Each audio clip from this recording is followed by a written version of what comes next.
साथियों नमस्कार, हमारे चैनल में आपका स्वागत है। मैं हूं रामचंद्र मौर्य। 18वीं लोकसभा का चुनाव चल रहा है। आधे से अधिक संपन्न हो गया है। पांचवें दौर तक 543 में से 429 सीटों पर चुनाव संपन्न हो गया है। 114 सीटें जो बची हुई हैं उस पर भी 25 मई और 1 अक्टूबर को चुनाव होगा और उसके बाद 4 जून को गणना की जाएगी। तब पता चलेगा कि किसकी सरकार जा रही है और किसकी सरकार आ रही है। लेकिन चुनाव प्रचार के आखिरी पड़ाव पर आकर के भारतीय जनता पार्टी लगता है कि हथियार रख दिया है। अब वह पूरी तरह से भगवान जगन्नाथ, जय श्री राम और कृष्ण और शिव के शरण में आ गई है। भारतीय जनता पार्टी को जब लगा कि वह हार के कगार पर खड़ी है तो बाकी बचे 2 चरणों में मनचाही सफलता हासिल करने के लिए, जीत सुनिश्चित करने के लिए क्यों न जगन्नाथ, जो कि पूरी उड़ीसा के भगवान माने जाते हैं और पूरे भारत के लोग इनके सामने नतमस्तक होते हैं, इन्हीं जगन्नाथ को नरेंद्र मोदी का भक्त बताया है भारतीय जनता पार्टी के नेताओं ने। संबित पात्रा, जो कि राष्ट्रीय प्रवक्ता है और नेता भी हैं, चुनाव भी लड़ रहे हैं, इन्होंने कहा है कि नरेंद्र मोदी का भक्त है जगन्नाथ। उनके ऐसा कहने के बाद पूरे देश में प्रतिक्रिया हुई। खास करके उड़ीसा में संबित पात्रा और भारतीय जनता पार्टी के खिलाफ जब हड़कंप मचा तो संबित पात्रा प्रकट होते हैं और कहते हैं कि यह जुबान फिसल गई थी मेरी, और यह भी कहते हैं कि हम 3 दिन का उपवास करेंगे पश्चाताप करने के लिए। लेकिन क्या इस देश की जनता, इस देश के धर्म भीरू, उड़ीसा के धार्मिक लोग उन्हें माफ कर सकेंगे? हर तरह की माफी मांगी जा सकती है, लेकिन ईश्वर से बड़ा कद अगर किसी नेता का बताया जाए और यह कहा जाए कि ईश्वर ही पूजा करता है नेता की, तो शायद इसे इस देश की जनता पचा नहीं सकेगी और ऐसा कहने वालों को दंडित करेगी जरूर। प्रधानमंत्री नरेंद्र मोदी का कद बढ़ाने के लिए यह पहली उद्घोषणा नहीं हुई है।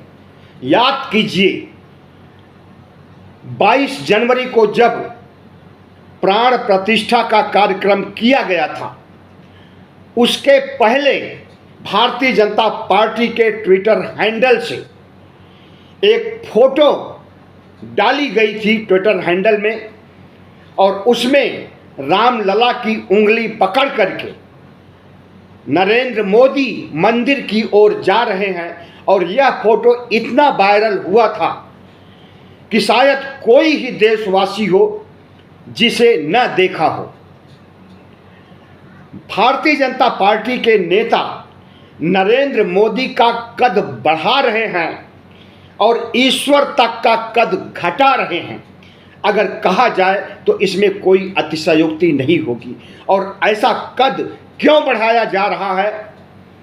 क्योंकि उनके कद को राहुल गांधी ने चुनौती दे दी है और उनका कद, सियासी कद, राहुल गांधी से छोटा नजर आने लगा है।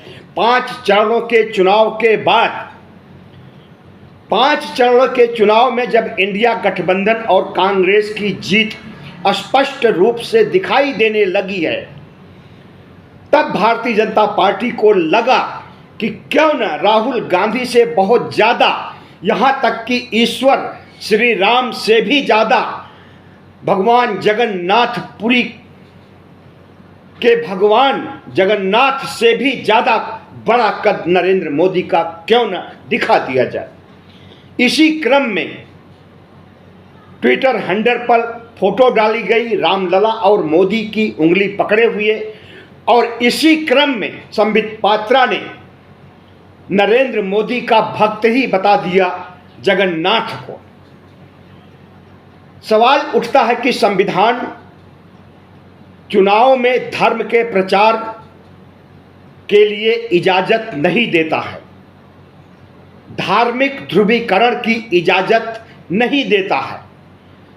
संविधान निष्पक्षता पूर्वक चुनाव कराने, चुनाव प्रक्रिया में पारदर्शिता होने की बात करता है, लेकिन चुनाव की संविधान की धज्जियां उड़ाई जा रही हैं।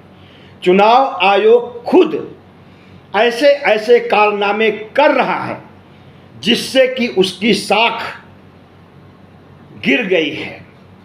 चुनाव आयोग 11 दिन बाद आंकड़े जारी करता है और कहता है कि पहले और दूसरे चरण में 1 करोड़ से अधिक मत पड़े थे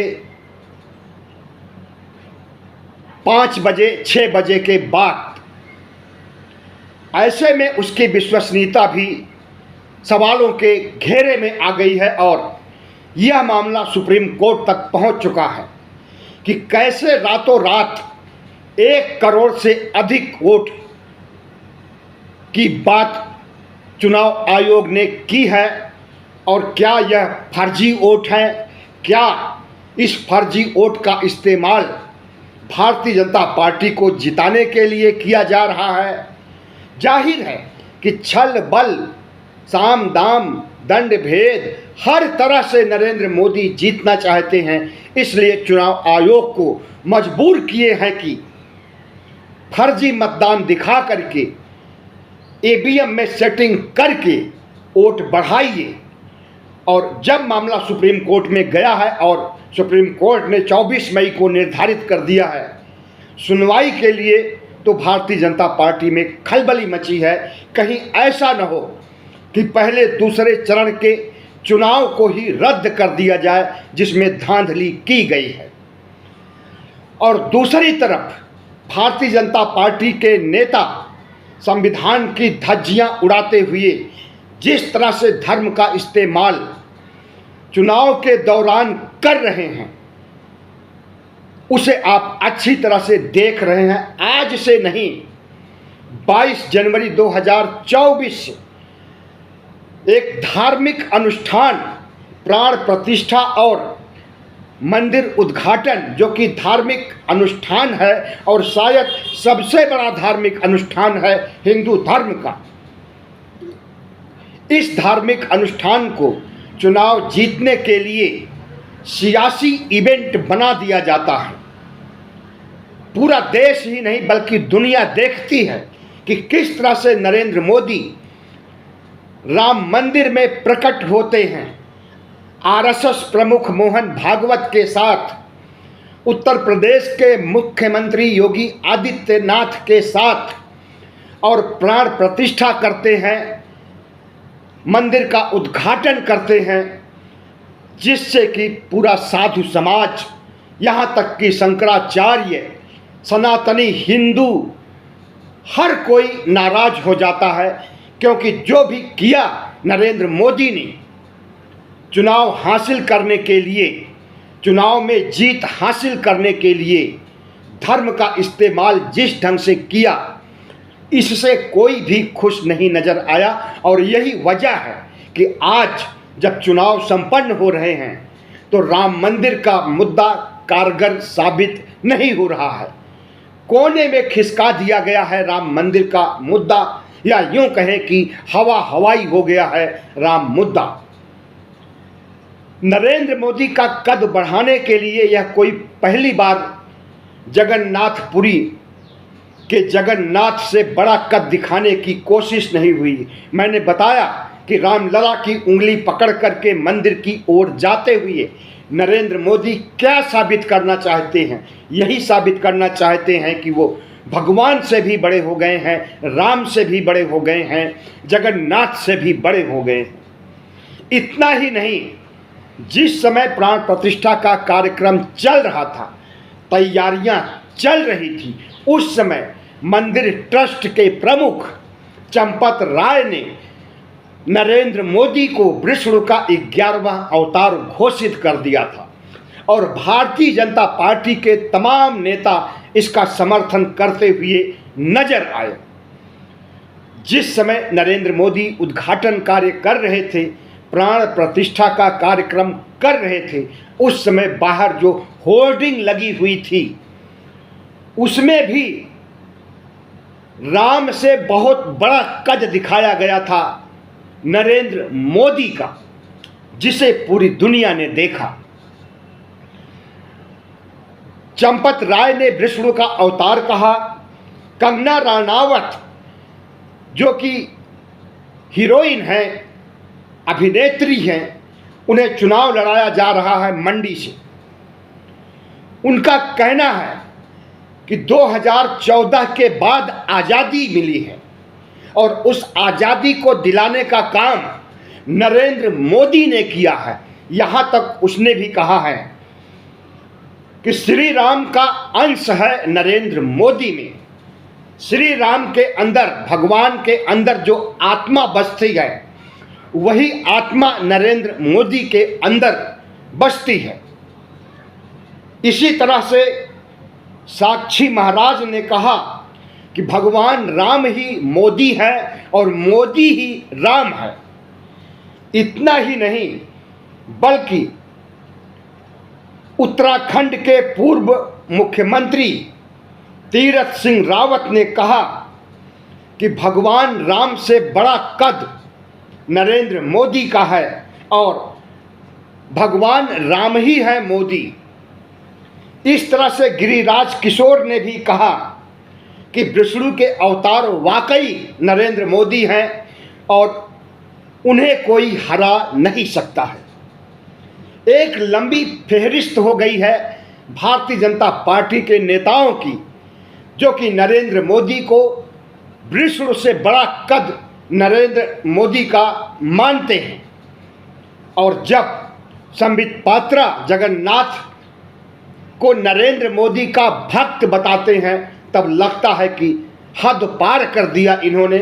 और जब दुनिया भर में प्रतिक्रिया होती है नरेंद्र मोदी की, संबित पात्रा की, भारतीय जनता पार्टी की अवहेलना की जाती है, तब वो माफ़ी मांगने के लिए सामने आते हैं। प्रधानमंत्री नरेंद्र मोदी अपने को हिटलर मानते हैं या फिर मुसोलिनी मानते हैं या कोई अन्य तानाशाह मानते हैं, किंग जोंग मानते हैं। आपको हम बता दें, हिटलर ने एक मंत्री नियुक्त किया था अपनी छवि को बढ़ाने के लिए। नरेंद्र मोदी ने मंत्री तो नहीं नियुक्त किया है, बल्कि मंत्रिमंडल को ही लगा दिया है अपना कद बढ़ाने के लिए। तो हिटलर से भी बड़े तानाशाह हो गए हैं 2024 के चुनाव में नरेंद्र मोदी। और जिस तरह से कभी अपने रौद्र रूप का परिचय देते हैं, कभी हिंदू मुस्लिम करके चुनाव जीतना चाहते हैं और कभी ऐसी घटिया घटिया बातें कहते हैं जो बच्चों को भी विश्वास नहीं हो सकती है।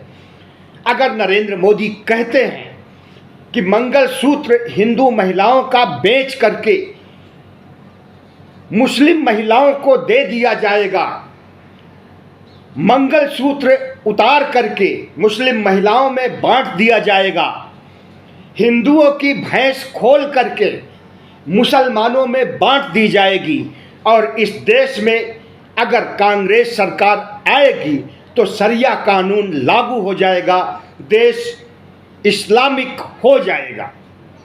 इस तरह के बयान नरेंद्र मोदी दे रहे हैं बौखलाहट में, बदहवासी की स्थिति में आकर के, तो इनके भक्तों का क्या हाल हो सकता है, सहज ही अनुमान लगाया जा सकता है। नरेंद्र मोदी किसी भी रूप में प्रधानमंत्री पद की कुर्सी से हटना नहीं चाहते, पूरी ताकत लगाएंगे और वह ताकत चाहे भले ही अनैतिक हो, उस अनैतिकता को भी नैतिकता के रूप में पेश करेंगे नरेंद्र मोदी और इनके प्रवक्ता और भारतीय जनता पार्टी के नेता। हार नज़दीक देख करके जिस तरह से बौखलाए हुए हैं और श्री राम से भी बड़ा कद अपना बता रहे हैं, भगवान जगन्नाथ से भी बड़ा कद अपना बता रहे हैं, इस पर मीडिया चुप है। अगर यही काम राहुल गांधी के मुंह से ये बात निकल गई होती तो अब तक इसे तिल का ताड़ बना दिया जाता। अगर यही बात मल्लिकार्जुन खड़गे, सोनिया गांधी, प्रियंका गांधी बोली होती तो अब तक सियासी भूकंप आ गया होता और चुनाव पलट जाता। भारतीय जनता पार्टी भुना लेती इसको और फिर से तीसरी बार शपथ लेने का जुगत कर लेती, लेकिन मीडिया चुप है। मीडिया नतमस्तक है नरेंद्र मोदी के सामने, मीडिया नतमस्तक है संबित पात्रा के सामने, मीडिया नतमस्तक है आरएसएस के भी सामने। भारतीय जनता पार्टी की हार न सिर्फ महंगाई, बेरोजगारी, संविधान को बदलने की बात कहने के बाद भारतीय जनता पार्टी की ऐसी स्थिति हो गई है कि वह हार के कगार पर खड़ी है और इस हार के लिए एक कारण और जिम्मेदार बताया जा रहा है। आरएसएस जिसकी 60,000 शाखाएं पूरे देश में हैं, जिसके प्रचारक रात दिन कड़ी मेहनत करके मतदाताओं को भारतीय जनता पार्टी का वोट देने के लिए पटाते थे, मनाते थे, आज वे संघ प्रचारक भारतीय जनता पार्टी का प्रचार नहीं कर रहे हैं। आरएसएस और भारतीय जनता पार्टी में दूरियां बढ़ गई हैं और नरेंद्र मोदी और मोहन भागवत के बीच 36 के आंकड़े का संबंध हो गया है। आरएसएस खफा है भारतीय जनता पार्टी की नीतियों से, नरेंद्र मोदी के अहंकार से, नरेंद्र मोदी की विपक्ष को खत्म कर देने के तौर तरीकों से और एक व्यक्ति को महिमा मंडित करने, उसे भगवान बनाने, उसे विष्णु का अवतार घोषित करने से संघ भी नाराज है। लेकिन अपनी नाराजगी वह खुलेआम नहीं व्यक्त कर रहा है, क्योंकि खुलेआम अगर नाराजगी व्यक्त करेगा, मीडिया में बयान दे करके नाराजगी व्यक्त करेगा, तो भारतीय जनता पार्टी जो हार रही है उसकी हार एकदम निचले स्तर तक जा सकती है। इसलिए मोहन भागवत संयम बरत रहे हैं और चुनाव के बाद जब भारतीय जनता पार्टी की हार होगी उसके बाद देखिएगा आरएसएस में और भारतीय जनता पार्टी में कितना बड़ा घमासान छिड़ेगा। प्रधानमंत्री नरेंद्र मोदी की तानाशाही से न सिर्फ आरएसएस बल्कि भारतीय जनता पार्टी के कई गुट भी खफा है। भारतीय जनता पार्टी में गुटबाजी आज सिर चढ़ करके बोल रही है और दूसरे गुटों के नेता इंतजार कर रहे हैं 4 जून का। 4 जून की हार के बाद भारतीय जनता पार्टी में ज्वालामुखी उठेगा, बगावत होगी और भारतीय जनता पार्टी धराशायी हो जाएगी। ऐसा अनुमान है इस देश के बुद्धिजीवियों का, पत्रकारों का और भारतीय जनता पार्टी की राजनीति को समझने वाले लोगों का। भारतीय जनता पार्टी जिस तरह से 6 अप्रैल 1980 को गठित की गई थी, उसके बाद हिंदुत्व को ही इसने अपना आधार बनाया चुनाव जीतने के लिए और उस हिंदुत्व में इस घटिया स्तर तक नरेंद्र मोदी उतर गए 2024 तक कि इनकी जग हंसाई होने लगी। ऐसे में न सिर्फ भारतीय जनता पार्टी की कब्र खोदने का काम विपक्ष ने किया, बल्कि भारतीय जनता पार्टी की अर्थी में आखिरी कील ठोकने का काम भी संविधान ने किया। और संविधान के खिलाफ जिस तरह से भारतीय जनता पार्टी के नेताओं ने बयान दे करके कहा कि 400 पार सीट हमें दीजिए, हम संविधान बदल देंगे, इस बात को, इस मुद्दे को विपक्ष ने बहुत ताकतवर ढंग से उठाया और जमीनी स्तर तक, गांवों तक, मजदूरों तक, गरीबों तक, किसानों तक इस बात को पहुंचाया। और खास करके दलित समाज, ओबीसी समाज, आदिवासी समाज ने प्रतिज्ञा कर लिया है कि हमें नरेंद्र मोदी को हराना है। और इन्हीं के वोट से भारतीय जनता पार्टी जीती थी, लेकिन इन्हीं के वोट से अब वह रसातल में जा रही है। भारतीय जनता पार्टी जिस तरह से प्रजातंत्र को खत्म करने, संविधान को खत्म करने और अपना कद, अपनी पार्टी के शीर्ष नेता नरेंद्र मोदी का कद भगवान से भी ज़्यादा बड़ा बताया और यह कहा कि नरेंद्र मोदी की पूजा जगन्नाथ करेंगे चुनाव जीतने के बाद, तो यह बात किसी को पच नहीं पाई। और चुनाव के दौरान ऐसी कही गई बात भारतीय जनता पार्टी को उखाड़ फेंकने के लिए मील का पत्थर साबित हो रही है। साथियों, आप भी अगर आपके यहाँ चुनाव बाकी है तो भारतीय जनता पार्टी को हराने के लिए, संविधान को बचाने के लिए नरेंद्र मोदी के वोट पर चोट कीजिए। बहुत बहुत धन्यवाद। हमारे चैनल को सब्सक्राइब कीजिएगा, लाइक कीजिएगा और शेयर कीजिएगा।